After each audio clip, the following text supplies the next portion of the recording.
عشق کا انداز نرالا دیکھا، مکتب عشق کا انداز نرالا دیکھا، اسے چھٹی نہ ملی جس نے سبق یاد کیا۔ نحمدہ ونصلی علی رسولہ الکریم، اما بعد، فاعوذ باللہ من الشیطان الرجیم، بسم اللہ الرحمن الرحیم، وذکر فإن الذکریٰ تنفع المؤمنین۔ کتنی جلدی یہ ارمان گزر جاتا ہے، کتنی جلدی یہ ارمان گزر جاتا ہے، پیاس لگتی نہیں کہ افطار گزر جاتا ہے۔ ہمارے گناہوں کی مغفرت کر ہمارے مولا، ہمارے گناہوں کی مغفرت کر ہمارے مولا، عبادت ہوتی نہیں کہ رمضان گزر جاتا ہے۔ بزرگان محترم، تین باتیں اگر وقت رہا تو آپ کی خدمت میں پیش کرنی ہے۔ دو سوال پوچھے گئے ہیں تو اس کا جواب دینا ہے، اور پھر وقت رہا تو آج جمعہ سے پہلے جو گفتگو ہوئی اس کی انشاءاللہ تکمیل کرنے کی کوشش کریں گے۔ جو دو سوال پوچھے گئے تو اس کا فائدہ عام ہے، مجھے اور آپ کو بھی پہنچ سکتا ہے، اس لیے آپ کی خدمت میں بھی رکھ دیتا ہوں۔ ایک سوال ہے، اس کا تعلق وراثت سے ہے، ترکے سے ہے۔ آدمی کا انتقال ہو جائے، اس کے بعد وہ جو کچھ مال و جائیداد چھوڑ کر جاتا ہے اسے ترکہ کہا جاتا ہے، میراث، وہیں وراثت۔ قرآن کریم کو میں اور آپ اگر بغور پڑھیں تو یہ نظر آئے گا کہ جن مسائل اور احکام کو اللہ رب العزت نے قرآن کریم میں تفصیل سے اور کھول کر بیان کیا ہے، ان میں ایک میراث کا حکم ہے، وراثت کا مسئلہ ہے۔ اللہ رب العزت نے قرآن کریم میں اس کے احکام کو کھول کر بیان کیا ہے، اور میراث کی اگر صحیح تقسیم نہ ہو تو صاحب معارف القرآن،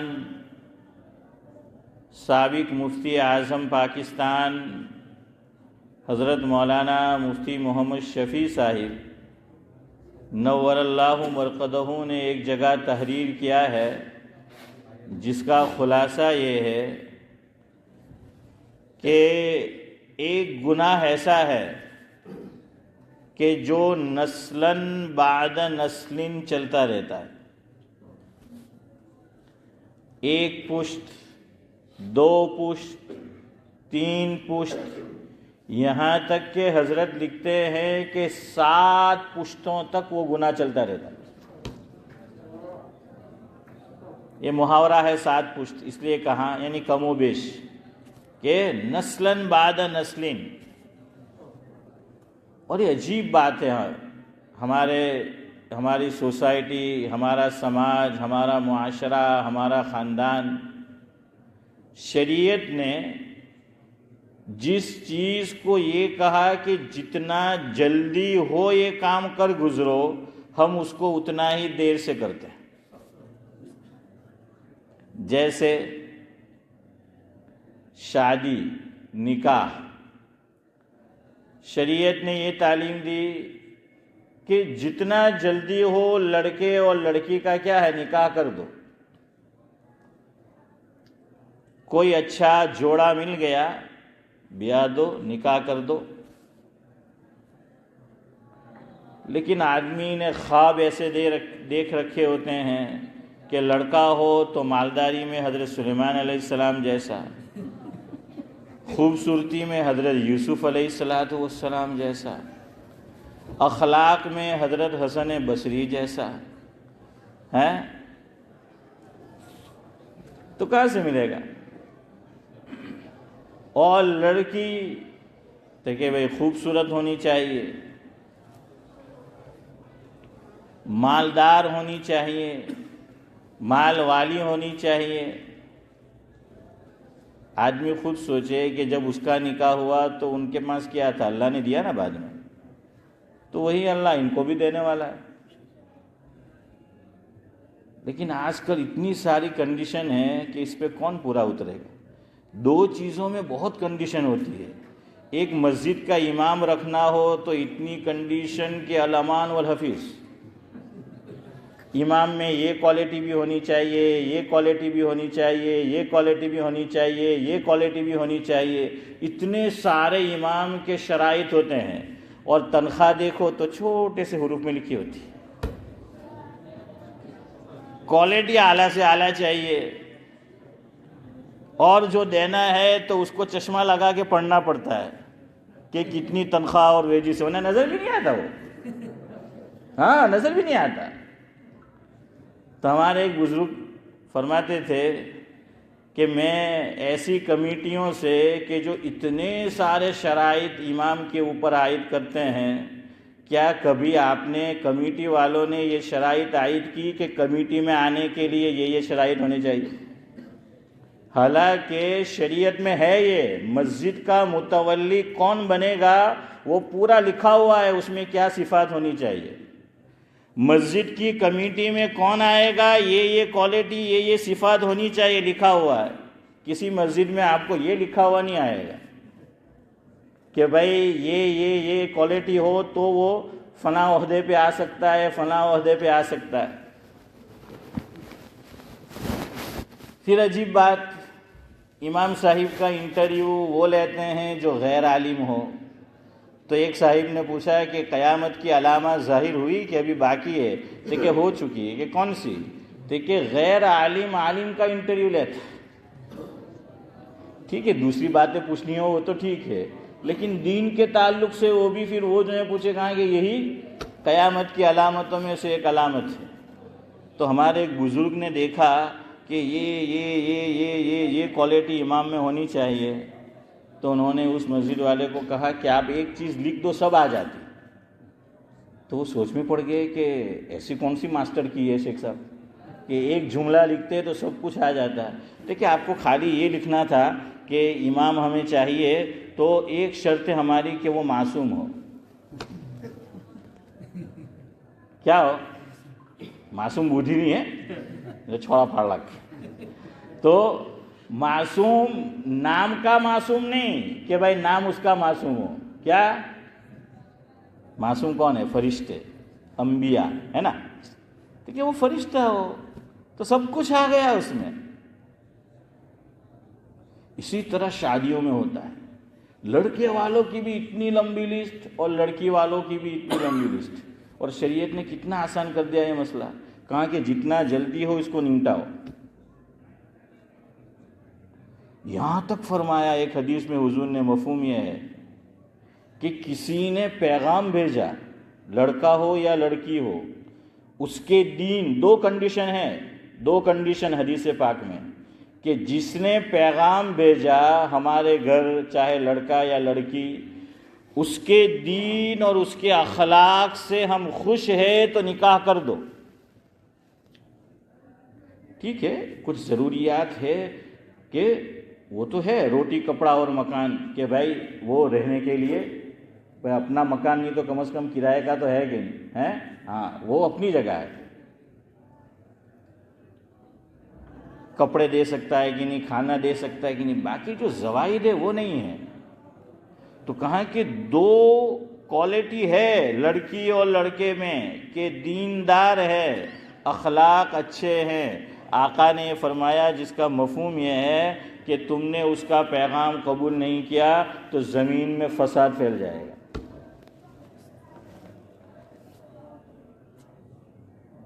سوسائٹی برائی میں مبتلا ہو جائے گی۔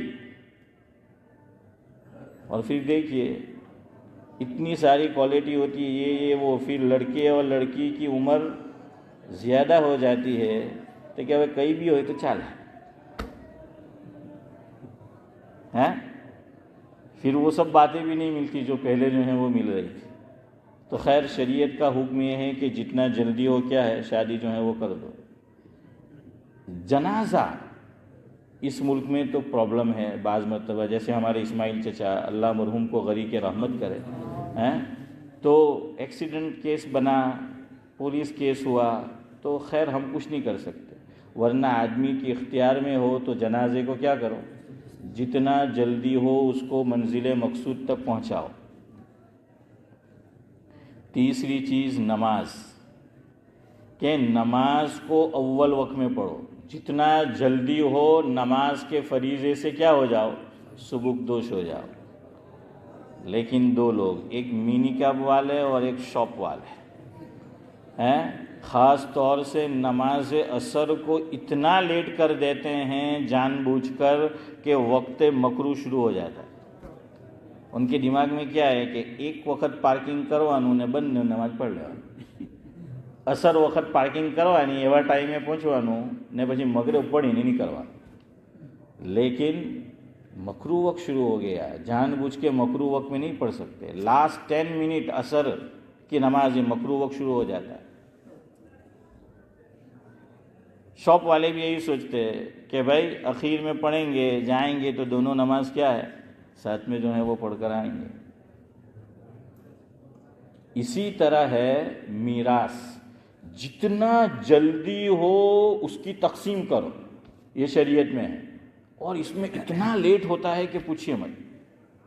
اور یاد رکھنا جتنا ترکے کی تقسیم میں دیری ہوگی اتنے ہی مسائل کھڑے ہوں گے. اصل میں کسی کا انتقال ہوتا ہے، کچھ بھی ہو، آدمی کتنا ہی گنہگار صحیح ہے تو مومن ہے تو مومن، ایمان تو ہے. جب کوئی اپنا دنیا سے جاتا ہے تو ہمیں بھی کچھ نہ کچھ آخرت یاد آنے لگتی ہے، موت کا استحضار ہونے لگتا ہے، موت کی فکر ہونے لگتی ہے. تو کوئی جاتا ہے تو آدمی کو بھی. ہمارے گاؤں میں ایک صاحب تھے، یہ اکرم جانتا ہے، میں نام نہیں لے رہا. ان کی عادت تھی کہ ویسے تسبیح نہیں پڑھتے تھے، لیکن گاؤں میں 3-4 دن کے اندر شیخ صاحب 2 انتقال ساتھ میں ہو گئے تو سر پہ ٹوپی نہیں پہنتے تھے، ٹوپی آ جاتی تھی اور ہاتھ میں تسبیح آ جاتی تھی. بڑی عمر کے تھے کہ کیوں آپ تو نہ سر پہ ٹوپی، نماز بھی بس پڑھی نہیں پڑھی. تو کہ ٹوپی بھی آ گئے، تسبیح بھی. تو کہ آج کل ملک الموت ہیں کہ આપણા ગામમાં જ ફરતા ہے، آج کل ملک الموت اپنے گاؤں میں گھوم رہے ہیں. تو بھائی پتہ نہیں کب اپنا نمبر لگ جائے. تو بھائی اللہ کو یہ تو بتائے کہ ہاں اب میں نے ٹوپی بھی پہننی شروع کر دی تھی اور تسبیح بھی ہاتھ میں جو ہے وہ لینی شروع کر دی تھی، میں تو سدھرنے ہی والا تھا، آپ نے موقع نہیں دیا. کچھ دن گزرتے تھے ویسے ہو جاتے. تو موت گھر میں ہوتی ہے، خاندان میں ہوتی ہے، سوسائٹی میں ہوتی ہے، تو آدمی کو کچھ نہ کچھ موت کی یاد آتی ہے، دل نرم ہوتے ہیں. اور جھگڑا کرنے کو آدمی عام طور سے اچھا نہیں سمجھتا، لیکن ہمارے یہاں ایک اور کہاوت ہے، اگر کوئی وارث جس کا اس میں حصہ رکھا ہے ترکے میں اور اس کو ضرورت بھی ہے، ایک تو شریعت کی ہی تعلیم ہے کہ جتنا جلدی ہو تقسیم کر دو، اگر وہ مانگے گا تو کیا کہیں گے پتہ ہے، جی تو ایم کہ مروا وارانی مٹوڑی سکائی بھی نہیں، ایم کہ مٹی ابھی خشک بھی نہیں ہوئی اور اس نے حصہ مانگنا شروع کر دیا. بھائی کیوں نہیں مانگے؟ اللہ کی طرف سے. اور یاد رکھیے ایک بات، پرانے دور میں میرے گھر میں بھی ہوا ہے، ہم نے بھی دیکھا، جب موسم سرما آتا تھا تو 3 چیزیں ہوتی تھی رات میں، کیونکہ اس وقت نہ ٹی وی تھی نہ ٹی وی تھا. ٹی وی اور ٹی وی ساتھ میں آئے تو عام طور سے نہیں ہوتا تھا، کسی کے گھر ہوتا تھا. تو رات میں کیا کرتے تھے، یا تو قصے کہانیاں سنائی جاتی تھی، ہے نا، بڑی رات عشاء سے فارغ ہوئے. دوسرا پہیلیاں بوجھی جاتی تھی. تیسرا وہ کوڑی یا کیرم بورڈ ہیں، ایسی کوئی چیزیں وہ جو ہیں وہ، اور ساتھ میں دھانی اور بھجیے، گور پاپڑی، تو یہ چیزیں جو ہیں وہ ساتھ میں ہوتی تھی. تو پہیلیاں بوجھی جاتی تھی. پہلے جانتے نا، اکھاڑوں ہوں کہ اکھاڑوں، ہاں. تو یہ حافظ ابن حجر عسقلانی علیہ الرحمہ نے بھی ایک جگہ یہ سوال کھڑا کیا ہے، پہلی پوچھی ہے کہ پہلی بوجھو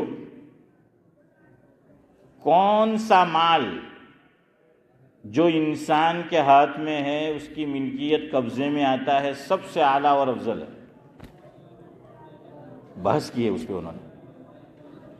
ہمارا دماغ میں یہ آتا ہے کہ آدمی کیا کرے, اپنی ہاتھ کمائے. اس کو کیا کہا گیا؟ اچھا سمجھا گیا کہ بھائی خود سے کمائے اور کھائے. جات محنت زندہ باد ہوں گے, جات محنت زندہ باد. امک لوگوں کے نیک نام دان نیکی نہ کرنا اور خیر خوشی نہ کاغذ نہ واچنا زندہ باد ہیں.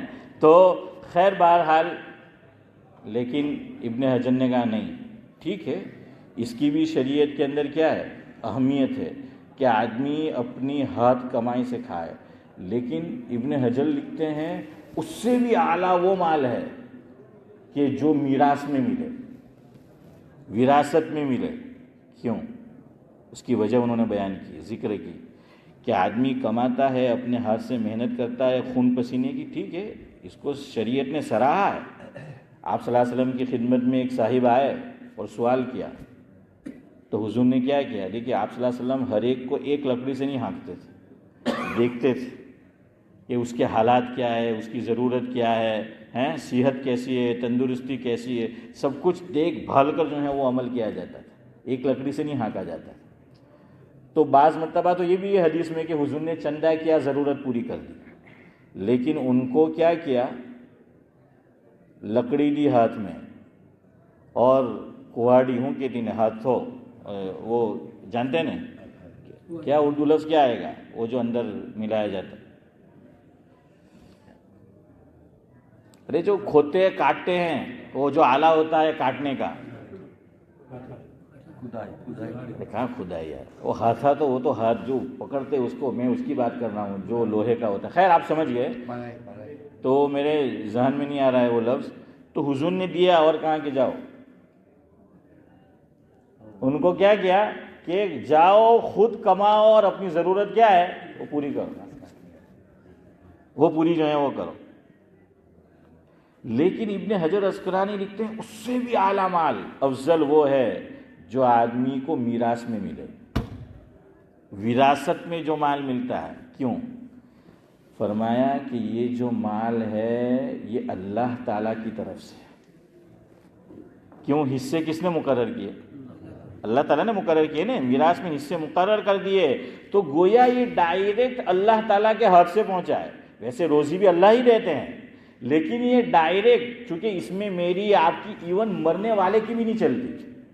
جب کیا ہے مرض الموت شروع ہو جائے, وقت رہا, آگے مسئلہ آئے گا, انسان کے سانس چل رہے ہیں, ہوش و حواس باقی ہے, لیکن شریعت نے وہیں اس کے ہاتھ کاٹ دیے. جس کا اپنا مال ہے اس کے ہاتھ یا تو کہہ لیجئے کہ باندھ دیے جاتے ہیں یا کہہ لیے کہ کاٹ دیے جاتے ہیں. یعنی محاورہ جو ہے محاورتاً, مرض الموت جب شروع ہو جائے پھر میری اور آپ کی نہیں چلتی, ہمارے خود کے مال میں. تو چونکہ یہ مال اللہ تعالیٰ کی طرف سے, اس لیے میراث یہ سب سے افضل مال ہے جو میراث میں ملتا ہے. تو پھر شریعت نے مقرر کیا ہے, کوئی بات نہیں. ہمارے یہاں کہتے ہیں کہ ابھی تو قبر کی مٹی خشک نہیں ہوئی, سوکھی نہیں ہے. میں نے کہا اچھا ہے, چونکہ وہ قبر کی مٹی سوکھی نہیں ہے نا, خشک ہے, تو اس وجہ سے دل نرم ہے. وہ خشک ہو جائے گی نا, ادھر دل بھی خشک ہو جائے گا. وہ کنیکشن ہے اس کے ساتھ, اس کے مال کا ادھر جس کو ملنے والا ہے. وہ قبر کی مٹی کیوں خشک نہیں ہوتی, کیوں بولتے ہیں پتہ ہے؟ ہمارے یہاں انتقال کے بعد عام طور سے کیا کیا جاتا ہے, قبر پہ کیا چھڑکا جاتا ہے, پانی چھڑکا جاتا ہے. تو گویا وہ تعبیر ہے کہ ابھی تو جو قبر پہ پانی چھڑکا گیا ہے وہ بھی کیا ہے, خشک نہیں ہوا ہے. اچھا یہ یاد رکھو, بعض مرتبہ ہم کسی کو دفنانے جاتے ہیں قبرستان تو بارش ہو رہی ہوتی ہے, مٹی آلریڈی کیا ہے حضرت قاری صاحب, بھیگی ہوئی ہے. لیکن بعض لوگ پتہ نہیں دماغ میں وہ بیٹھا ہوا ہے, تو جب قبر بن کے تیار ہو جائے گی تو کہ پانی لاویں کہ پانی چھانٹوں. یہ کیوں پانی چھانٹنا ہے وہ سمجھو. کتابوں میں اس کی وجہ لکھی ہے کہ قبر پر پانی کیوں چھڑکتے ہیں. کہ وہ جو مٹی ہے اگر وہ خشک ہے، આપણે ત્યાં ગુજરાતીમાં જેને કે છરોડું ہے، ہاں ہم کرکٹ بہت کھیلے ہیں تو کرکٹ گراؤنڈ بناتے تھے تو چھڑوڑوں بھائی مقصود زکریا ضرورت پڑے ہے نا، تو وہ ہوتا ہے. تو وہ مٹی کیا ہے، اگر ہوا چل رہی ہے کیا ہو جائے گی، اڑتی رہے گی تو قبر کیا ہو جائے گی، بیٹھ جائے گی، ہے نا. مٹی کم ہو جائے گی، ادھر ادھر ہو جائے گی تو وہ بیٹھ جائے گی. اور کل یا پرسوں بات آئی تھی کہ قبر زمین سے کتنی اوپر ہونی چاہیے، 1 بالشت 1 وینٹ اوپر ہونی چاہیے. تو اس لیے یہ پانی چھڑکا جاتا ہے تاکہ جلدی سے جو قبر کی مٹی ہے وہ اڑ کر ادھر ادھر نہ ہو جائے. ارے بھائی جب بارش ہو رہی ہے یا بارش ہو نہیں رہی لیکن تدفین سے پہلے اس کو قبر میں اتارنے سے پہلے موسلادھار بارش ہوئی ہے اور مٹی جو ہے وہ کیا ہے، گیلی ہے. اب گیلی مٹی کے اوپر پھر پانی ڈالنا چیمانہ دارت ہے، سمجھ آیا؟ تو اب یہ کام نہیں کرنا ہے.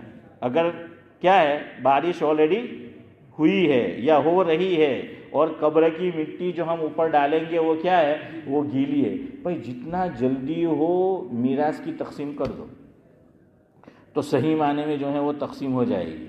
ورنہ جتنا لیٹ ہوگا اتنا پھر شیطان یہ معاملے کو جو ہے وہ مشکل سے مشکل تر جو ہے وہ کرتا چلا جائے گا. اور یہ بھی یاد رکھیے ہمارے یہاں کوتاہی ہوتی ہے کہ والد صاحب کا انتقال ہوا تو جو لڑکا ہے وہ کیا کرتا ہے کہ 2-4 سوٹ تو میں کوئی نہ આપવાનો નહીં મળે એમ કે બાજીને આ સૂટ બહુ પસંદ હતો એમ કે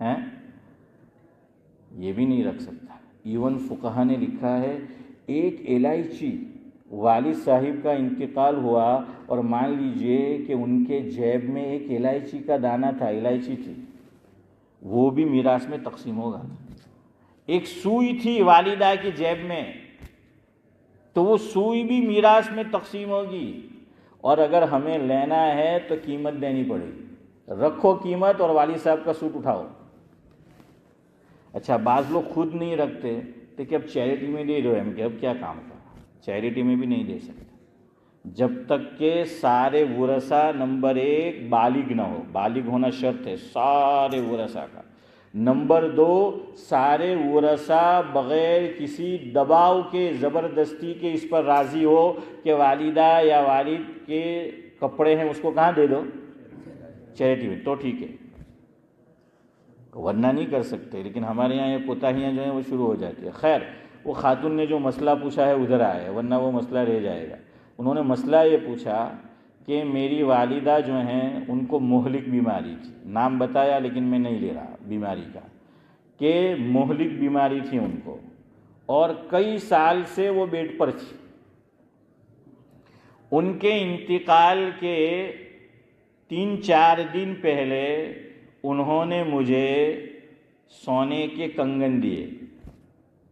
والدہ نے کس کو دیے؟ بیٹی کو 2 سونے کے کنگن دیے اور والدہ مہلک مرض تھا اور بیمار چل رہی تھی. یہ جو دیا گیا یہ سونے کے 2 کنگن دیے گئے، اس کے 3-4 دن بعد والدہ کا انتقال ہو گیا.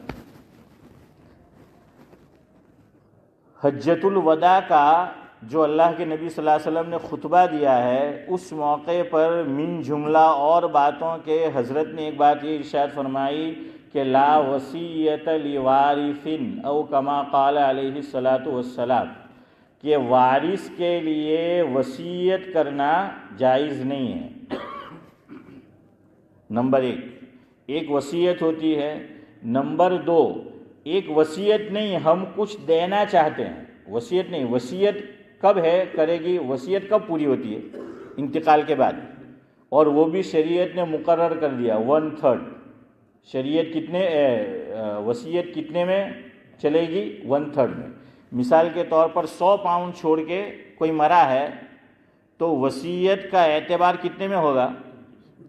33 پاؤنڈ 33 پینس اتنے ہی بنتے ہیں نا، اتنے میں جو ہے چلے گا. جتنی زیادہ رقم ہو آپ شمار کر لیجئے. 1,00,000 پاؤنڈ چھوڑ کے مرا ہے تو آپ گن لیجئے کہ جو 1/3 ہے اگر مرنے والے نے وصیت کی اور جو دینے کو کہا 1/3 سے زیادہ ہو جاتا ہے تو اس کا اعتبار نہیں ہوگا، 1/3 دیا جائے گا۔ یا ایک آدمی کے لیے وصیت نہیں کی، ایک سے زائد آدمیوں کے لیے وصیت کی، یا ایک ادارے اور ایک مسجد کے لیے وصیت نہیں کی، ایک سے زائد ادارے اور مسجد کے لیے وصیت کی ہے، تو کیا کیا جائے گا؟ 1/3 میں سے تھوڑا تھوڑا تھوڑا دیا جائے گا سب کو، 1/3 سے اوپر نہیں جائے گا۔ اچھا، یہاں بھی بخاری شریف کی روایت ہے، حضرت سعد بن وقاص رضی اللہ تعالیٰ عنہ نے یہ مسئلہ پوچھا ہے۔ حضرت بیمار ہوئے، مفہوم ہے، اور ان کی صرف ایک لڑکی تھی اور کوئی اولاد نہیں تھی، اونلی صرف ایک لڑکی تھی ان کی۔ بعض مرتبہ آدمی بیمار ہوتا ہے تو اس کو یہ احساس ہونے لگتا ہے کہ اب یہ میرا کیا ہے، آخری وقت ہے، یعنی میں اسی بیماری میں اللہ کو کیا ہو جاؤں گا، پیارا ہو جاؤں گا، ایسا آدمی کو لگتا ہے، لیکن وہ اچھا بھی ہو جاتا ہے۔ حضرت سعد بن ابی وقاص رضی اللہ تعالیٰ عنہ کے ساتھ بھی ایسا ہی ہوا۔ تو وہ چاہتے تھے کہ ایک ہی تو لڑکی ہے، میں سب کا سب اللہ کے راستے میں خیرات کر دوں، تو حضور نے منع فرمایا کہ نہیں، اپنا وارث کے لیے چھوڑ کے مرو، ورنہ پھر کیا ہوگا پتہ ہے، آپ سب کچھ دے کر چلے جائیں گے، میں تو نہ بیٹی یاد رکھے گی نہ بیٹا یاد رکھے گا، بھائی بہن تو رکھتے ہی نہیں، اللہ ماشاء اللہ ہیں آج کے دور میں، پھر کیا کہیں گے، نہ فاتحہ نہ درود، مر گیا مردود ہیں، اگر کچھ دے کر نہیں جائیں گے ہیں، ہاں تو مردود کہیں گے، نہ فاتحہ پڑھیں گے نہ درود پڑھیں گے، سمجھ آیا؟ یہ مطلب ہے کہ نہ فاتحہ نہ درود، مر گیا مردود، کہ کچھ چھوڑ کے تو مرا نہیں ہے ہمارے لیے۔ تو حضور نے فرمایا پورا نہیں، تو کہا کہ حضرت آدھا دے دوں، یاد رکھیے ایک ہی لڑکی ہے، وارث، ہاں۔ حضور نے فرمایا نہیں، آدھا نہیں، تو پھر کہا کہ 1/3، اور یہ حدیث میں الفاظ ہے بخاری شریف میں، حضور نے فرمایا یہ بھی زیادہ ہے۔ کیا فرمایا؟ یہ بھی زیادہ ہے، یعنی 1/3 کو بھی حضور نے کیا کہا؟ زیادہ کہا۔ ابو حنیفہ وقت جن کو کہا جاتا ہے، ہمارے اکابر میں حضرت مولانا رشید احمد گنگوہی رحمۃ اللہ علیہ، حضرت کے فتاویٰ چھپے ہوئے ہیں۔ حضرت نے اپنے فتاویٰ میں یہ بات لکھی جس کا مفہوم یہ ہے کہ حضور کی منشا اس سے معلوم ہوتی ہے کہ 1/3 سے ذرا کم وصیت کرنی چاہیے، تو حضرت نے فتوے میں لکھا کہ آپ کر سکتے ہیں، جائز ہے 1/3، لیکن حضور کا منشا یہ معلوم ہو رہا ہے یہ بھی زیادہ ہے، تو کوئی مسلمان وصیت کرے تو 1/3 سے ذرا کم کرے، لیکن اجازت ہے، بہرحال 1/3 کی اجازت جو ہے وہ ہے۔ تو سمجھو، ایک ہے وصیت، ایک ہے گفٹ۔ اب وہ خاتون بیمار ہے، مہلک بیماری ہے، اب وہ کسی کو دینا چاہے، ہاں حضور نے کیا فرمایا حجۃ الوداع میں؟ وارث کے لیے وصیت نہیں ہے۔ مثال کے طور پر میں مرنے سے پہلے میری بیٹیاں یا بیٹی یا بیٹوں کے لیے وصیت کرنا چاہوں، میں کر سکتا ہوں؟ نہیں کر سکتا۔ کیوں؟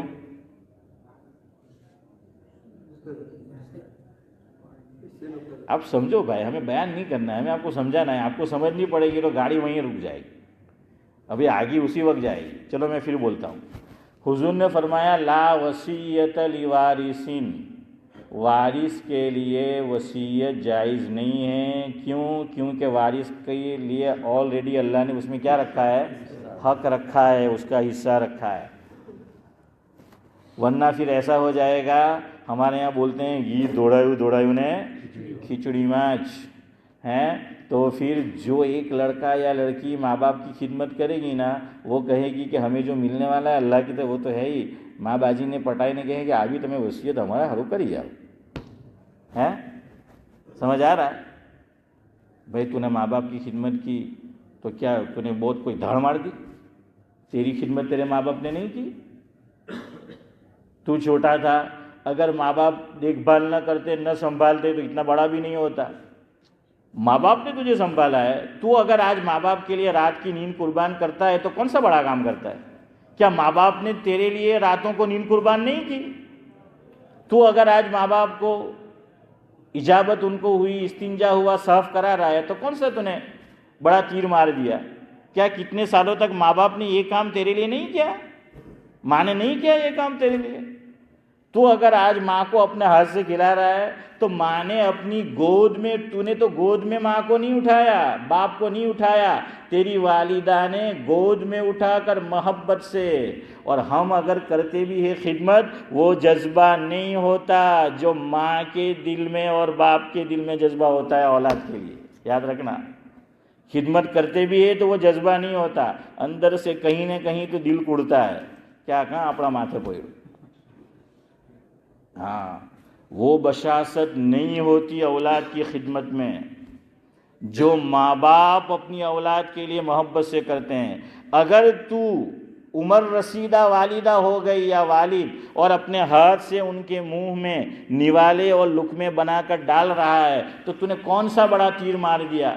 تیری ماں نے اپنے ہاتھ میں محبت سے اٹھا کر اپنی چھاتی سے لگا کر تجھے دودھ پلایا ہے، اپنے منہ میں نوالا رکھا اور اس کو چبا کر نرم کر کے کہ کہیں ویسے ہی تیرے منہ میں رکھ دیا، حلق سے نیچے اتر گیا، تیرے پیٹ میں تکلیف شروع نہ ہو جائے، والدہ نے اپنے منہ میں چبا کر پھر تیرے منہ میں رکھا ہے۔ کوئی اولاد یہ نہ سمجھے کہ اگر میں اپنے ماں باپ کو ساتھ رکھ رہا ہوں، خدمت کر رہا ہوں تو میں کوئی بہت بڑا کام کر رہا ہوں، اور اس کو کیش کرنے کی کوشش نہ کر۔ تو بھائی ماں باپ کی خدمت اگر کرتے ہیں، ہم لوگ کرتے ہیں تو کیا ہے کہ کچھ مل جائے اس پہ، تو اس لیے شریعت نے کہا کہ نہیں۔ تو یہ کیا ملنے والا ہے ماں باپ کی خدمت پر؟ بھائی جنت ملنے والی ہے، جنت ملنے والی ہے۔ اور دوسرا علماء نے یہ لکھا دنیا میں فائدہ، جو اولاد ماں باپ کی بڑھاپے میں خیال رکھے گی، خدمت کرے گی، انشاءاللہ العزیز جب یہ بوڑھے ہوں گے ان کی اولاد ان کا خیال رکھے گی۔ ہاں کبھی اپواد ہوتا ہے، الٹا کیا ہے وہ ہو جاتا ہے، وہ ہو جاتا ہے، لیکن عام طور سے اللہ یہ ہے گنبد کی صدا، جیسی کہے گا ویسی سنے گا، اور جیسا کرو گے بھلا کر بھلا ہوگا، سودا کر نفع ہوگا۔ تو اگر ماں باپ کی خدمت کی تو یہ ایک سودا ہے ایک معنی میں سمجھانے کے لیے، ہماری اولاد جو ہیں وہ انشاءاللہ ہمارا خیر۔ کیوں؟ بچے دیکھتے ہیں کہ میرے دادا دادی حیات ہے، میرے نانا نانی حیات ہے، تو یہ کیا کر رہے ہیں میرے والدین۔ اگر ہم اپنے ماں باپ کو غصے ہو رہے ہیں، ان کی بے عزتی کر رہے ہیں، یہ بچہ سیکھ رہا ہے، دیکھ رہا ہے، یاد رکھنا کل جا کر یہی ہونے والا ہے۔ اور اگر ہم نے خیال نہیں رکھا تو بچے کے شعور میں رہ جائے گا کہ تم بوڑھے ہوئے تو ہم نے تو دیکھا تھا دادا دادی کو، نانا نانی کو، آپ نے کون سا خیال رکھا تھا ان کا، آپ نے کون سا خیال رکھا تھا اس کا، تو ہم آپ کا خیال جو ہے وہ رکھیں۔ تو خیر میں یہ کہہ رہا تھا وارث کے لیے وصیت نہیں ہے، اب بولو کیوں نہیں ہے؟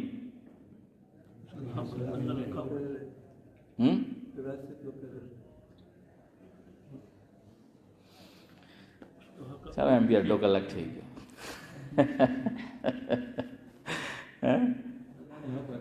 ہاں بول نہیں یار زکریا، اللہ نے حق رکھا ہے، حق رکھا ہے بے وارث، کیوں تم دو ہاتھ سے کیوں لینے کی کوشش کر رہے ہو؟ اللہ نے آلریڈی کیا رکھا ہے؟ حق رکھا ہے، ملنے والا ہے۔ یاد رکھو 6 لوگ کبھی محروم نہیں ہوتے، 6 لوگ کبھی محروم نہیں ہوتے میراث سے۔ 6 لوگ، ماں اور باپ کبھی محروم نہیں ہوں گے، بیٹا اور بیٹی کبھی محروم نہیں ہوں گے۔ تو بھئی تجھے تو ملنے والا ہے، ملنے والا ہے تجھے تو، ماں باپ کی تو نے خدمت کی تو کیوں تو اس کو کیش کرنا چاہتا ہے؟ اور وصیت کیوں شریعت منع کر رہی ہے؟ تیرا حصہ ہے اندر، تجھے ملنے والا ہے، اللہ نے رکھا ہے اس میں۔ تو ماں باپ کبھی محروم نہیں ہوتے، بیٹا بیٹی کبھی محروم نہیں ہوتے، اور میاں بیوی کبھی محروم نہیں ہوتے۔ یہ 6 لوگ کبھی محروم نہیں ہوتے۔ ہاں ایک شکل میں، 2 شکل میں ہو سکتے، اپواد ہر جگہ ہوتا ہے۔ اللہ نہ کرے، اللہ نہ کرے ایسی اولاد کسی کی ہو کہ وہ اپنی ماں کا مرڈر کر دے، اپنے باپ کا مرڈر کر دے۔ یہ مسئلہ لکھا ہے، یہ کوئی میں ویسے اپنی طرف سے نہیں کہہ رہا ہوں، کتابوں میں مسئلہ لکھا ہے، یہ سراجی میں آپ پڑھ لیجئے کہ اگر ماں باپ کو مار ڈالا اولاد نے ظلمن، تو شریعت نے کیا ہے اس کو باقاعدہ کر دیا کہ اب ماں باپ کی میراث میں سے اس کو کچھ پھوٹی کوڑی بھی اس کو ملنے والی نہیں ہے۔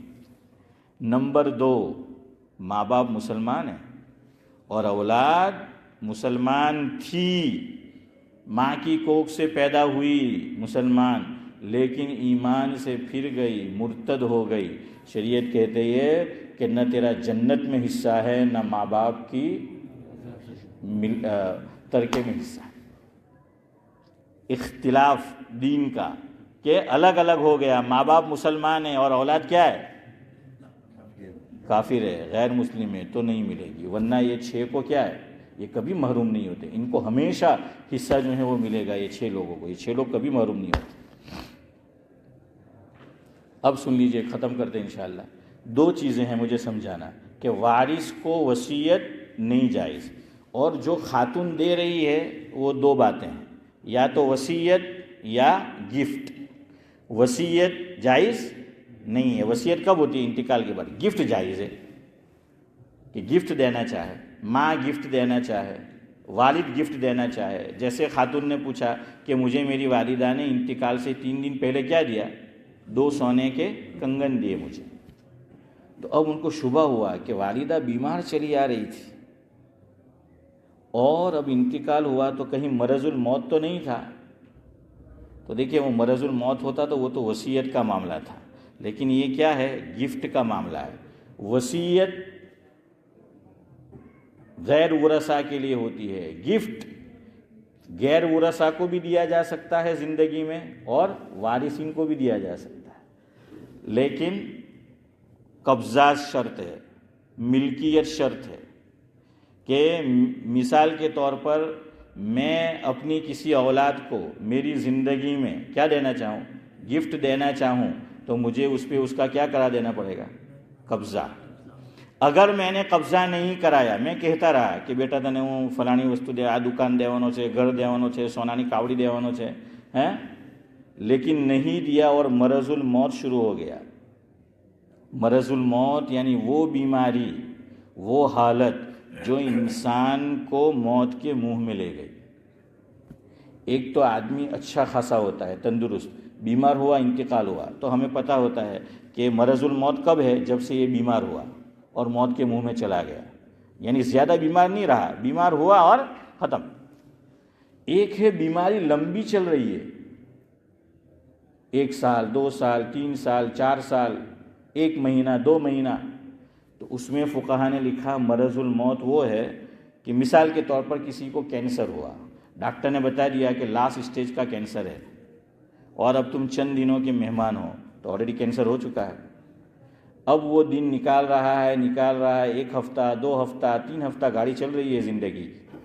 جب یہ کینسر کا جو مرض ہے، یہ بیماری 3 ہفتے تک تو ٹھیک تھی، جیسا تھا ویسا، جب سے انکریز ہوئی، بڑھی زیادہ، یہ اس کا مرض الموت ہے۔ اب جس بیٹے اور بیٹی کو کہہ رہا تھا یا کہہ رہی تھی کہ میں تجھے فلاں چیز دینے والی ہوں، لیکن ابھی اس کو کیا نہیں بنایا؟ مالک نہیں بنایا، اب مرض الموت شروع ہو گیا اور دینا چاہے اب جائز نہیں۔ اس پہ ایک واقعہ سنیے۔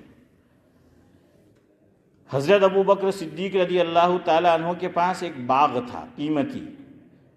حضرت عائشہ رضی اللہ تعالیٰ عنہ سے کئی مرتبہ حضرت ابو بکر صدیق نے فرمایا کہ بیٹی، میرا جو فلاں قیمتی باغ ہے میں تجھے گفٹ کرنے والا ہوں، میں تجھے گفٹ کروں گا، لیکن بات آئی گئی ہو گئی، حضرت نے مالک نہیں بنایا، یہاں تک کہ ابو بکر صدیق رضی اللہ تعالیٰ عنہ حضرت ان کا کیا ہے؟ مرض الموت، وفات وہ شروع ہو گیا۔ حضرت عائشہ وہیں پر تھی قریب میں، تو فرمایا کہ بیٹی، میں نے تجھ سے کئی مرتبہ یہ کہا کہ میں یہ باغ کیا ہے تجھے دینے والا ہوں، لیکن میں نے تجھے مالک نہیں بنایا، خالی کہتا رہا۔ اب میں مالک بنا نہیں سکتا، کیوں؟ میرا کیا ہو چکا ہے؟ مرض الموت، اب جو ہے اس کا اعتبار نہیں ہوگا، لہذا تو اس پہ قبضہ مت کرنا، وہ تیرا نہیں ہے، وہ تیرے سب بھائی بہنوں میں کیا ہوگا؟ تقسیم ہوگا۔ تو اگر کسی بیٹے بیٹی کو دینا چاہے تو دے سکتے ہیں، لیکن شرط ہے خالی زبان سے نہ کہے بلکہ ڈاکیومنٹ بنا کر اس کے نام پہ کر کے فائل کیا ہے اس کو دے دے، نمبر 1۔ یا یہ کہ اپنے طور سے اس نے کیا ہے تحریر لکھ لی لکھان اور 2 آدمی کو کیا بنا دیا، سرکاری طور پر نہیں کیا، 2 آدمی کو گواہ بنا دیا، شرعاً یہ جائز ہے، اور پھر چابی کیا ہے وہ دے دی اس کو ہیں، اور یا سونے کے کنگن تھے وہ اس کو دے دیے، تو اب یہ صحیح ہے۔ کیوں؟ اس کا کیا ہو گیا، قبضہ ہو گیا، وہ مالک بھی بن گیا اور کیا ہو گیا، قبضہ جو ہے وہ ہو گیا۔ سمجھ آئی؟ ویسے میں کہا کرتا ہوں میراث کے مسائل جن کو صحیح تقسیم نہیں کرتی ان کو سمجھ میں نہیں آتی ہیں۔ اور ایک اور ہے، جو لوگ حافظ ہے وہ جانتے ہیں، قاری صاحب سے پوچھے، 4 پارہ سورہ نساء یوصیکم اللہ ہے نا، یہ سب سے مشکل رکوع ہے قرآن میں، ایک سورہ جن مشکل، ایک یوصیکم اللہ مشکل۔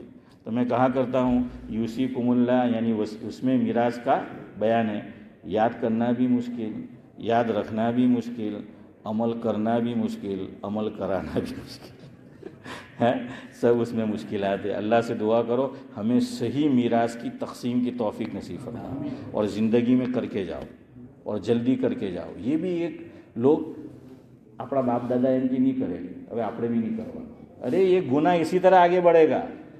ہم لوگ اس کو اچھا سمجھتے ہیں کہ بھائی ہمارے داداؤں میں تو اتنی بنتی تھی کہ انہوں نے تقسیم ہی نہیں کیا، اور اس سے آگے بھی تقسیم نہیں کیا، ارے جھگڑا آگے ہوگا اور قصوروار تم بھی ہوں گے، انہوں نے نہیں کیا کبھی تو کرنی ہے، اس لیے کیا کر دو، تقسیم کر دو ہیں جس کا جو وہ حصہ ہے۔ تو انتقال کے بعد جتنا جلدی ہو سکے کیا کرنا ہے،